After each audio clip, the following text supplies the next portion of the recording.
Bonjour, dans cette vidéo, je vais vous présenter un module Peltier.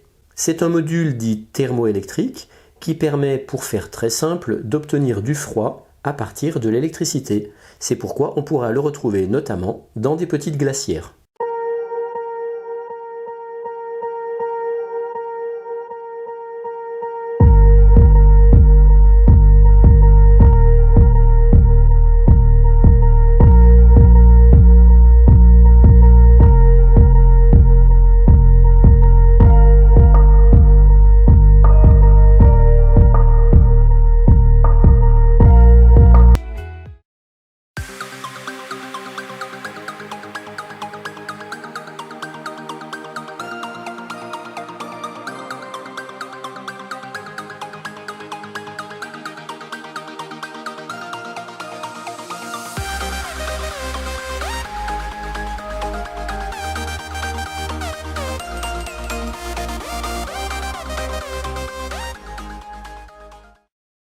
Voici ce petit module Peltier. On peut se le procurer sur le site de HDevBot.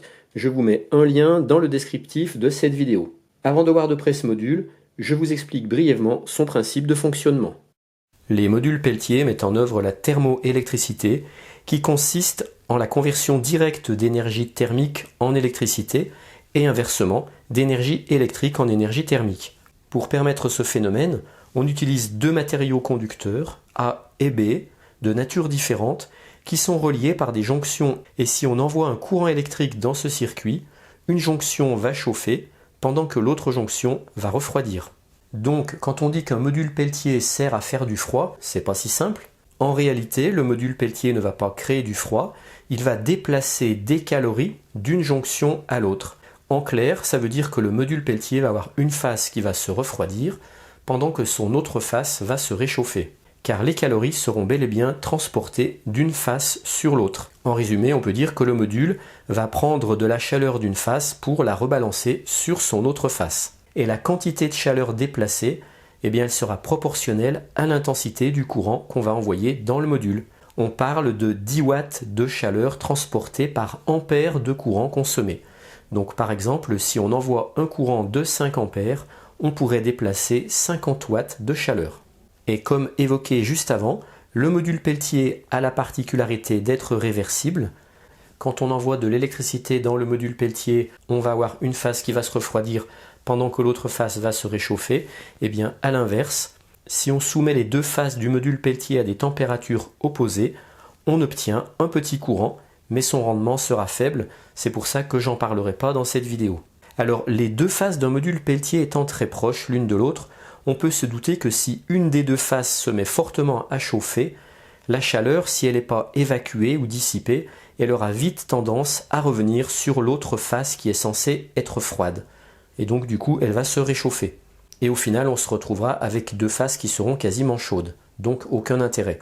Donc pour éviter ça, on va devoir utiliser des dissipateurs ou des radiateurs. Ainsi, le chaud pouvant être évacué du module Peltier, l'autre face qui est froide ne sera pas envahie par la chaleur de la face qui réchauffe. Je vous montre concrètement juste après comment on va se servir de ces dissipateurs. Dernière chose à savoir, le module Peltier, quand on s'en sert, il va consommer du courant. Or, une partie de ce courant va elle aussi se dissiper sous forme de calories parce que le module Peltier va se comporter un peu comme une résistance. Donc ces calories vont elles aussi faire chauffer notre module, ce qui va forcément aussi réchauffer un peu le côté froid. Donc pour mieux refroidir le côté froid, on peut être tenté d'envoyer encore davantage de courant, mais en envoyant encore davantage de courant, ça va faire encore plus chauffer notre module. Donc on voit tout de suite les limites d'un tel dispositif. C'est pour ça que le module Peltier n'est pas adapté pour évacuer des grandes quantités de calories. Mais pour évacuer des petites quantités de calories, ça marche assez bien. C'est pour ça que ce module se retrouve par exemple dans des petites glacières, masse inerte sans source de chaleur, dont on va abaisser progressivement la température. Regardons maintenant de plus près mon petit module Peltier. On a un côté qui va devenir chaud et un côté qui va devenir froid. Pour savoir lequel, il suffit de le brancher sur une alimentation en 12 volts, de tenir le module Peltier entre ses doigts, et seulement en quelques secondes, on sent très vite quel est le côté qui chauffe et quel est le côté qui refroidit. Et après, comme moi, on peut noter quel est le côté qui refroidit. Ce module doit être alimenté en 12 volts et il va consommer environ 5 ampères. Pour que vous puissiez voir ce refroidissement en vidéo, j'ai placé une sonde de température sur le côté du module Peltier qui va chauffer. Je mets sous tension et on regarde ce qui se passe. Donc j'alimente en 12 volts, je rappelle. Hop, c'est parti. 12 volts, je consomme à peu près 2,6 ampères. Et on observe la température ici. Voilà, c'est parti, ça monte.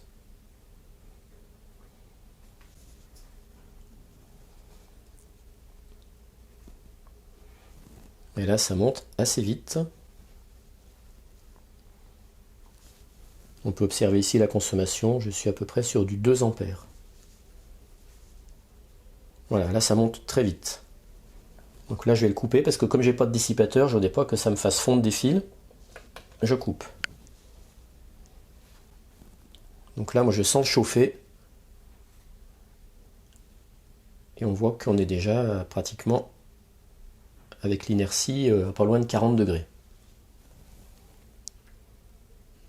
Le module est monté à plus que 40 parce que si je le prends dans les mains, il est presque bouillant. Ouais. Si j'appuie bien,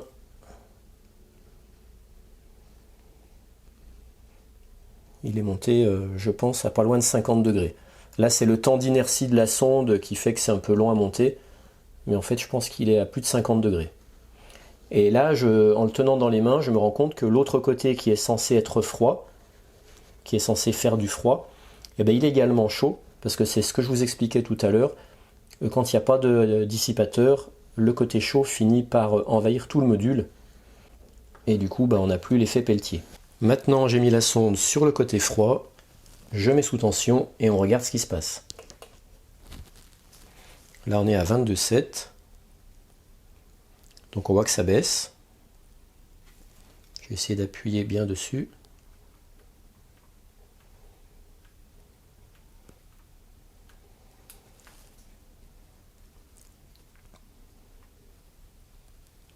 Donc là, comme il n'y a pas de radiateur, le côté chaud va très vite envahir tout le module.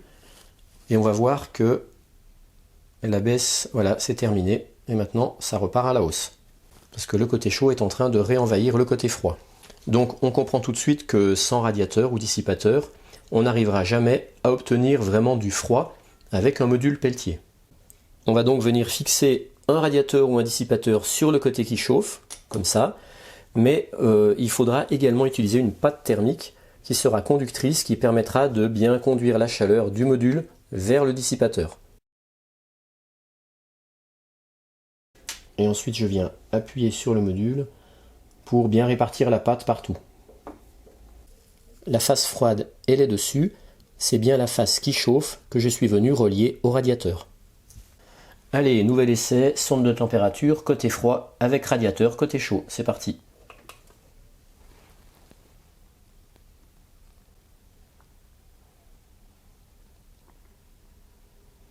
Donc la température commence tout doucement à baisser, même assez vite, là on voit, plus vite que tout à l'heure.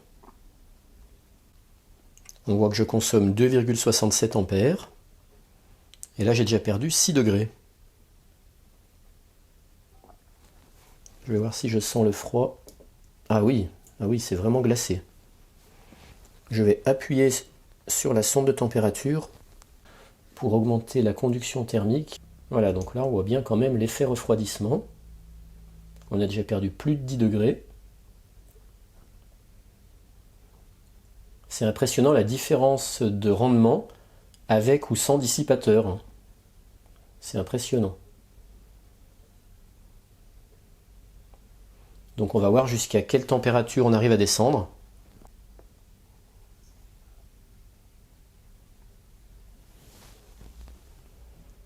Je vais essayer de bien appuyer. Voilà. Donc pour info, on voit que je consomme toujours 2,6 ampères.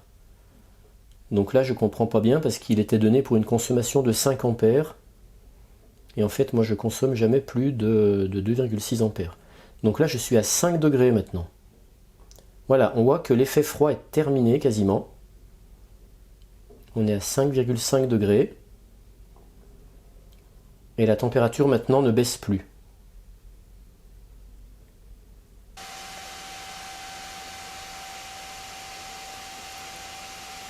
vous comprenez bien que je fais tout ça pour mettre en évidence l'efficacité du module Peltier à faire du froid. Et voilà, cette vidéo est terminée. Maintenant, vous en savez autant que moi sur le module Peltier. Alors, je suppose qu'il existe des modèles plus performants qui permettent d'obtenir des abaissements de température plus importants que ce que j'ai pu faire dans cette vidéo. Alors, vu que ces modules se retrouvent dans des glacières, eh bien, pour les fans de récup, je pense que vous pouvez tenter votre chance dans des déchetteries. Perso, moi, c'est ce que je vais faire. Lors de mes prochaines visites en déchetterie, je serai attentif à regarder s'il n'y a pas une vieille glacière, et si c'est le cas, ben, je l'embarque, et puis je me précipiterai dessus pour la démonter. Et moi je vous dis à bientôt pour de nouvelles Tronic Aventures. Allez, ciao ciao!